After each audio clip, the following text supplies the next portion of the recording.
वैदिक पंचांग के अनुसार प्रत्येक वर्ष माघ मास में बसंत पंचमी के बाद सप्तमी तिथि को रथ सप्तमी का पर्व मनाया जाता है। इसे सूर्य देव के जन्म दिवस के रूप में भी मनाया जाता है।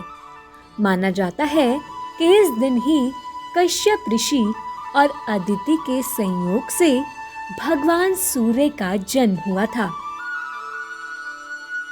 सूर्यदेव अपने 7 घोड़े वाले रथ पर सवार होकर प्रकट हुए थे। इस कारण ये दिन रथ सप्तमी के नाम से जाना जाता है। रथ सप्तमी के दिन व्रत रखने से लोगों को रोग से मुक्ति मिलती है और पुत्र कामना की पूर्ति होती है। मान्यता है कि भगवान श्री कृष्ण के पुत्र भी रथ सप्तमी के दिन ही सूर्य का तप करने के बाद रोग मुक्त हुए थे। इसी कारण इस दिन को आरोग्य सप्तमी और पुत्र सप्तमी के नाम से भी जाना जाता है। इस बार रथ सप्तमी का पर्व 7 फरवरी 2022 को मनाया जाएगा।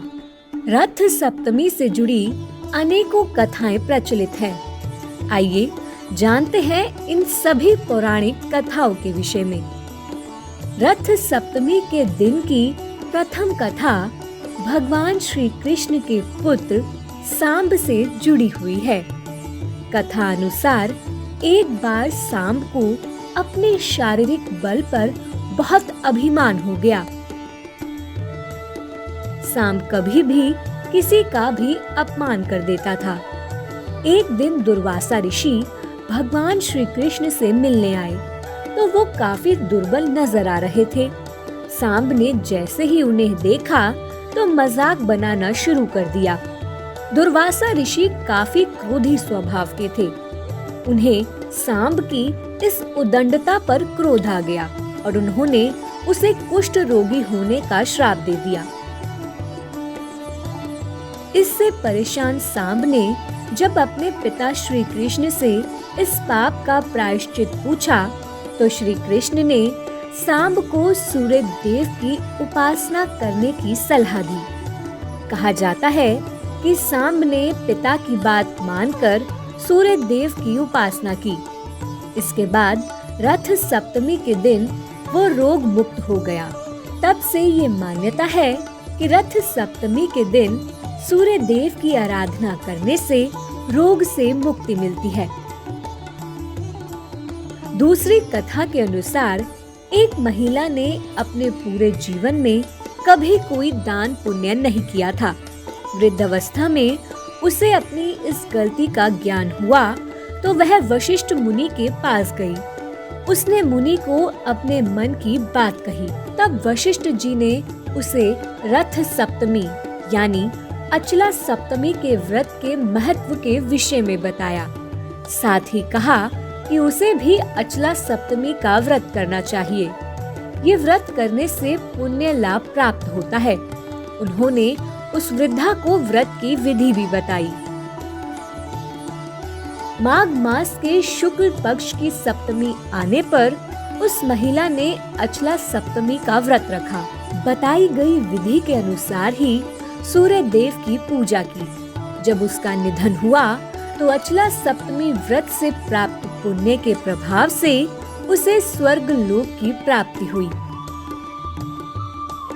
एक अन्य कथा अनुसार एक राजा के पास अपना कोई उत्तराधिकारी नहीं था।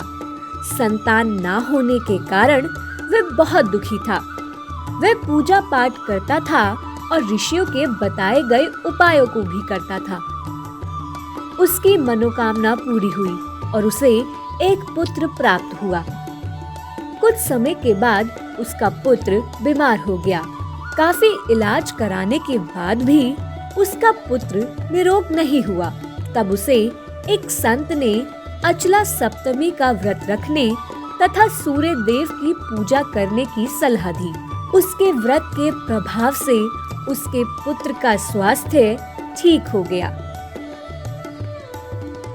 यदि आप भी रथ सप्तमी का व्रत रखते हैं तो रथ सप्तमी से जुड़ी पौराणिक कथाएं अवश्य सुने और पूरी विधि विधान से सूर्य देव की उपासना कर उनकी कृपा प्राप्त करें। आप हमारे संत वाणी चैनल को सब्सक्राइब करें, वीडियो को लाइक करें, शेयर करें और हाँ, बेल आइकन पर क्लिक करना बिल्कुल ना भूलें ताकि हमारी किसी भी वीडियो की सूचना सबसे पहले आपको मिले।